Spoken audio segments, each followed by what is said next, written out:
welcome to my YouTube channel. Yan, nagluto tayo ng sinigang sa kalamansi. Yan guys. May 1 kilo tayong pork casing. Tapos may gulay tayo guys. Yan. Kamatis, sibuyas, bawang, gabi, okra, sitaw, tsaka talong. May kangkong tayo. Di pa natin nahimay. Yan guys, magluto tayo ng pananghalian. Ng mantika dito sa ating instant pot. Dito tayo magluto para malambot agad ang ating karne. Maglagay lang tayo ng konting mantika. Then, igisa muna natin yung ating karne guys.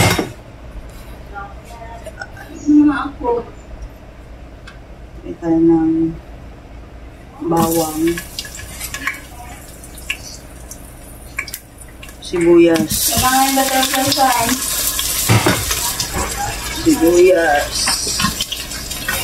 tsaka kamatis.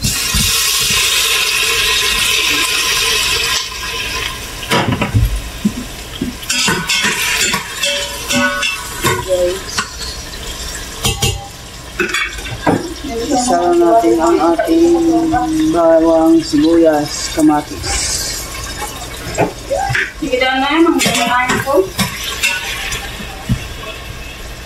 pala tayo nagluto sa instant pot para mabilis ang paglambot. Bye-bye!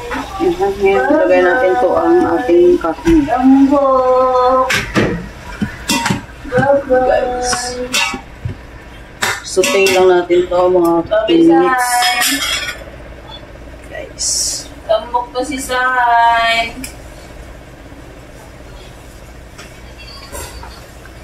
Guys. Lagay tayo ng asin. Lagyan na natin ng asin. Magtrabaho sa ta.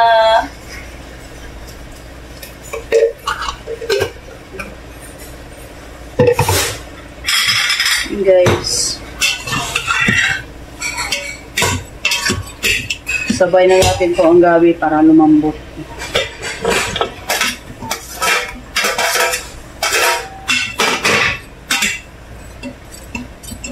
Yan. Ating gabi.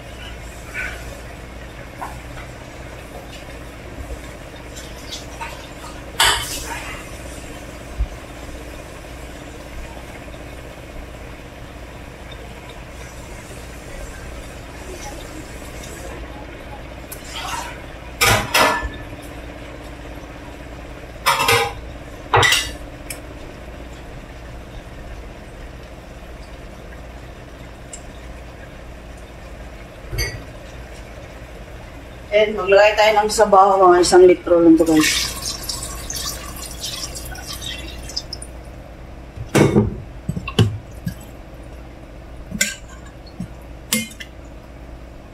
Guys.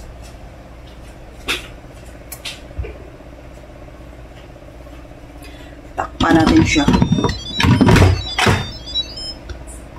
Yeah, on. Mga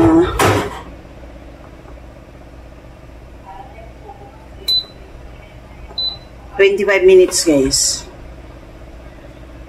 Hintay lang natin to mga 25 minutes. Palambot natin yan. 25 minutes.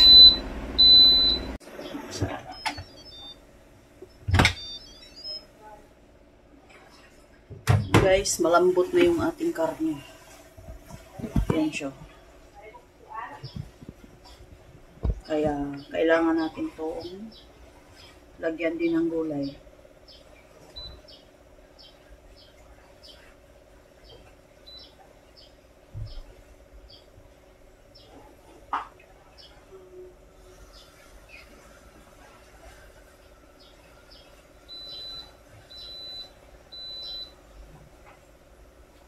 Ayan guys. Maglagay tayo ng lagay na natin yung aking okra, talong, sitaw. Ayan guys.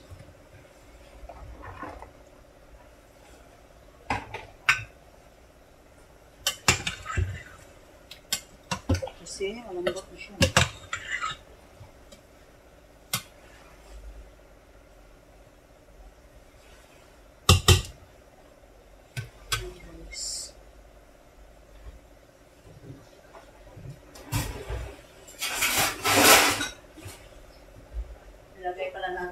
asin yung natural na calamansi juice.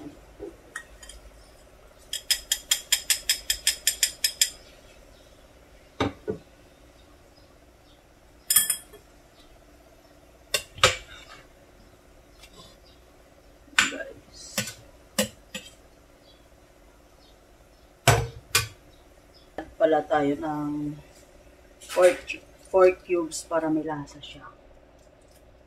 Guys. 2 4 cubes.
Guys, luto na yung ating sinigang sa calamansi. Mas masarap yung half cook lang yung gulay.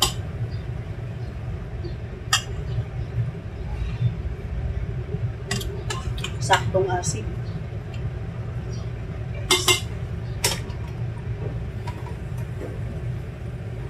Ayan na yung ating sinigang sa calamansi, guys. Thank you for watching. Dubs and Gracia Vlog. Don't forget to like, comment, and share. Thank you, guys. Bye.